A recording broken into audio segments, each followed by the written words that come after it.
All right, so you've brought us some fascinating stuff to dig into today. Really diving deep into this whole world of acupuncture and Chinese herbal medicine. Right, CHM. Yeah, CHM, exactly. Yeah. And how it might, offer some new ways to think about boosting fertility. So, our goal here is to kind of pull out the most important stuff from these studies, meta-analyses, even looking back at some older data to help you listening understand the potential role these ancient practices could have, in dealing with infertility. Right. Which is a challenge so many people face worldwide.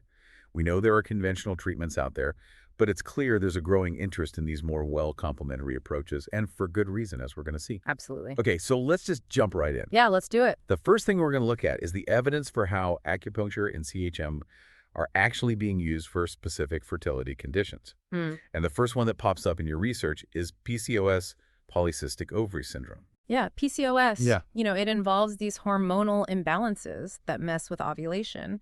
And what's really interesting when we look at all this research you've gathered is the consistent signal, pointing towards potential benefits from both acupuncture and CHM. For example, that 2022 meta-analysis showed a pretty noticeable increase in both clinical pregnancy rates and, importantly, ongoing pregnancy rates. Right. For women with PCOS who are undergoing IVF and also receiving acupuncture. Yeah, and that's a key distinction, right? Because it's one thing to get pregnant. Exactly. To have an ongoing pregnancy, that's huge. Absolutely. Yeah. It suggests that acupuncture might not just be helping with initial conception, but also with maintaining that pregnancy. Right, which can be tough. Exactly, especially in this group. Absolutely. So we're talking a relative risk of 1.33 for clinical pregnancy and over 2 for ongoing pregnancy. Yeah, significant. Not numbers to ignore.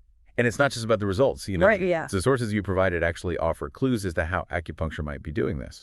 Like the study in the American Journal of Physiology, Endocrinology, and Metabolism that you pointed out suggests that it helps to regulate those irregular menstrual cycles and bring down androgen levels, right, which are often elevated in women with PCOS. Yeah, and if we connect this to the broader picture, CHM seems to be working in a similar way. A complementary way. Yeah, complementary. That's the word.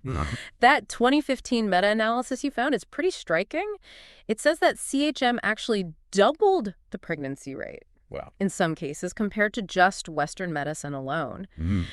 And the researchers think this is likely because CHM can further support ovulation and help balance those hormones.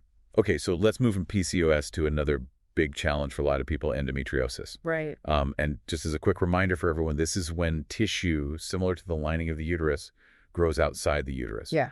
Which can be really painful. Absolutely. And can definitely impact fertility. Yeah. What did your sources say about how acupuncture and CHM might play a role here? Well, the 2017 systematic review pointed to a really interesting possibility for acupuncture. Okay.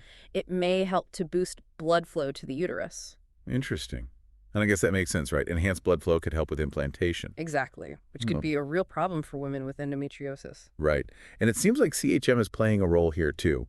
The sources suggest that when CHM is combined with RT for women with endometriosis, pregnancy rates are higher. Yeah, they tend to be higher. Yeah. And the thinking is that it's because of those anti-inflammatory properties in the herbs. Right. And their ability to help build a stable endometrial lining. So like a two-pronged approach. Exactly. And that 2020 retrospective analysis of data from that Korean medicine clinic is pretty remarkable. They reported a 66% live birth rate. Wow. Among women with endometriosis who were treated with CHM. Now, it's a retrospective analysis, but that's a pretty significant real-world outcome. Yeah, for sure. Okay, so we've talked about conditions that can impact, the environment for a potential pregnancy. But what about the basic building blocks themselves? Right. So let's talk about egg quality. Yeah. That's a huge factor, right? Yep. Especially as women age. Absolutely. Do acupuncture and CHM have anything to offer here? The research seems to suggest that they do. A 2018 study observed higher rates of good quality eggs and embryos after acupuncture treatment. Interesting. It hints at a positive effect on how the ovaries are functioning. Okay, and CHM seems to be even more targeted. Yeah, potentially. A 2019 study found that CHM could actually optimize the environment inside the ovaries.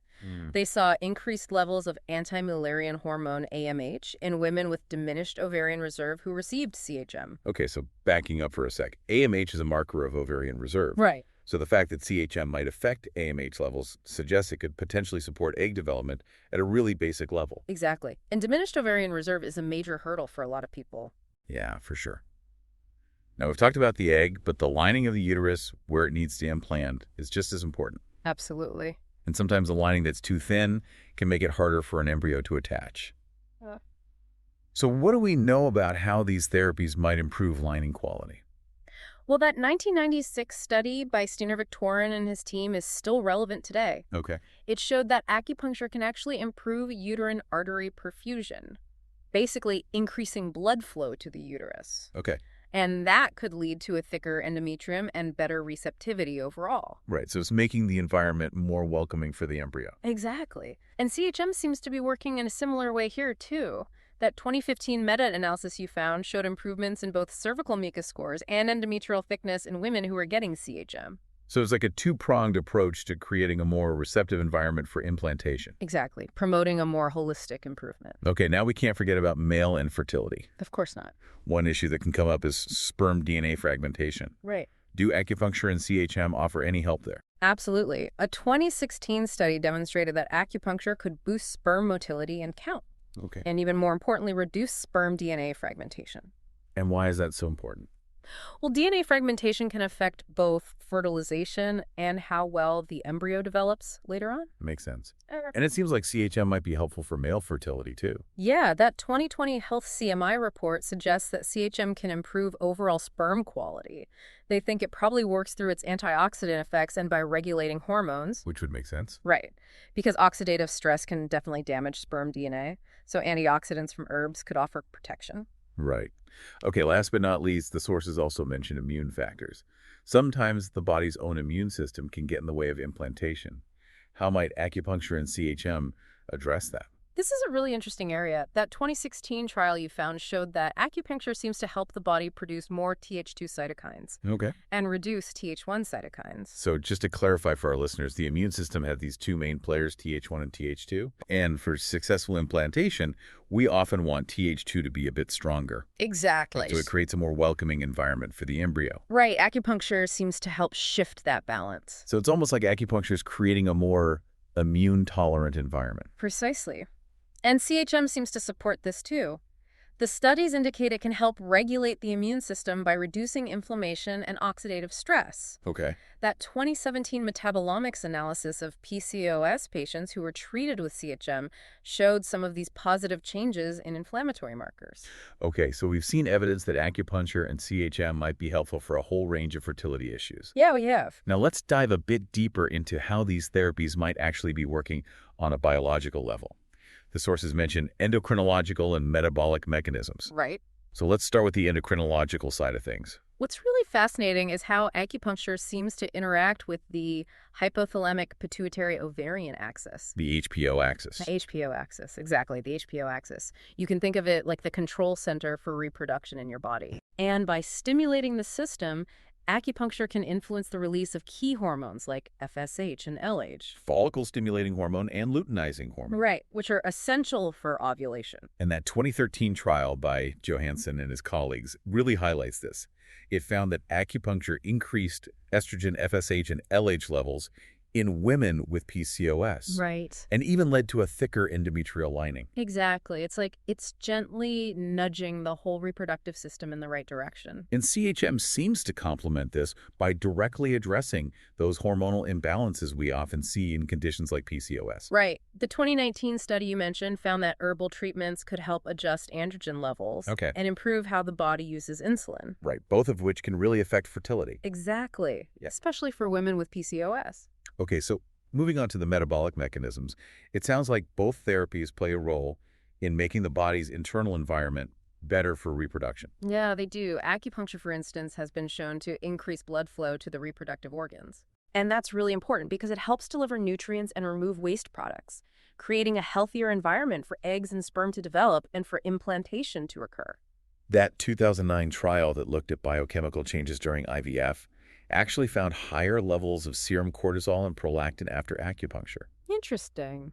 And, we usually think of those hormones as being related to stress, Right. but in this context, the researchers saw it as a sign of better metabolic activity. Yeah, the body responding to the treatment in a positive way. And CHM further supports these metabolic improvements by working to lower oxidative stress and inflammation. Exactly. Which, as we've discussed, can be real roadblocks to conception. Yeah, and the 2017 study that used that sophisticated technique, ultra-high-performance liquid chromatography, Hmm. showed these metabolic shifts in PCOS patients treated with CHM, Right. like reduced inflammatory markers and healthier lipid profiles. So again, it's all about creating that supportive internal environment.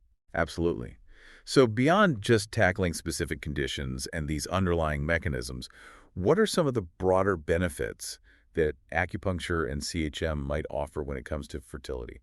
Well, that 2023 review from the Cleveland Clinic brings up a really crucial point. Okay. Stress reduction. Yeah, we all know stress can really impact fertility. Absolutely. And acupuncture has a proven track record of helping to lower stress levels. So this indirect benefit could be hugely valuable for people who are trying to conceive. Absolutely. And the results look even better when you combine these therapies with conventional assisted reproductive technologies. RT. Right. That big systematic review you found showed a 65% increase in clinical pregnancy rate. Wow, that's huge.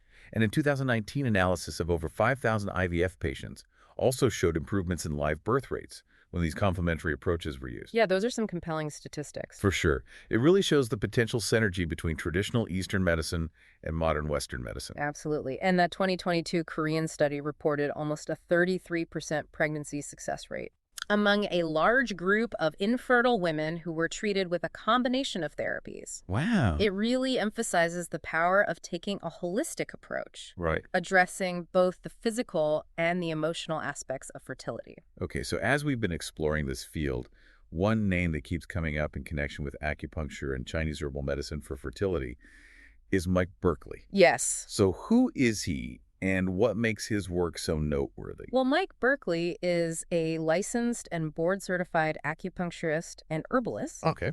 and he's the founder and director of the Berkley Center for Reproductive Wellness in New York City. Okay. But what's really significant is that he was the first acupuncturist in the U.S. to focus his practice solely on reproductive medicine. Wow, that's pretty amazing. What led him to specialize in this area? It's actually a really personal story. His specialization grew from his and his wife's own struggles with infertility.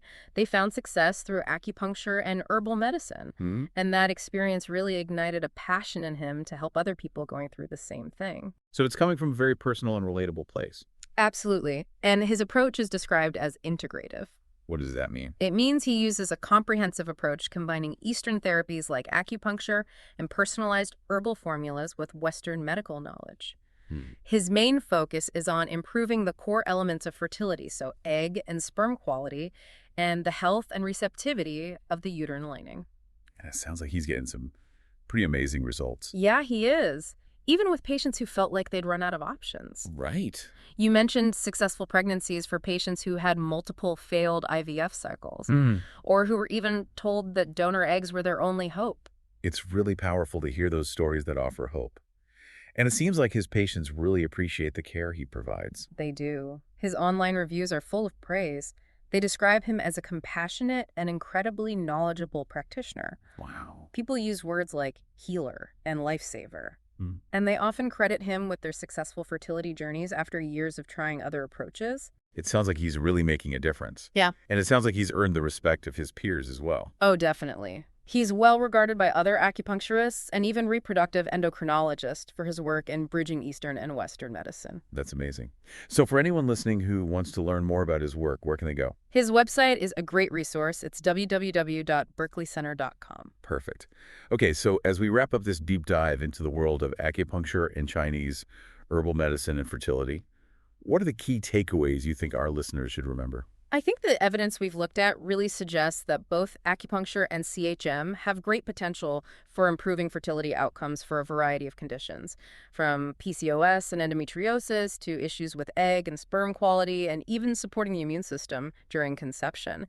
They seem to work by affecting key hormonal pathways like the HPO axis and by creating a better metabolic environment within the body. It's important to remember, though, that while the research is promising, we still need more large-scale, well-designed studies Right. to really standardize treatment protocols and figure out the best practices. Absolutely. But based on what we know now, there's a really strong argument for including these traditional practices in fertility treatment plans as complementary strategies. Mm-hmm. It could potentially improve the success rates of RT and maybe even help some people conceive naturally. So as you, our listener, are thinking about all this information, it brings up a final thought.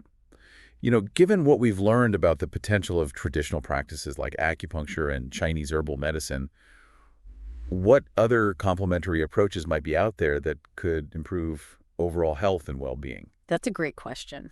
in all areas of life, not just fertility? It really makes you think about how connected different systems in the body are It does. and the value of exploring different ways to heal. Absolutely. Thanks for joining us on this deep dive. It's been a pleasure. See you next time. See you later.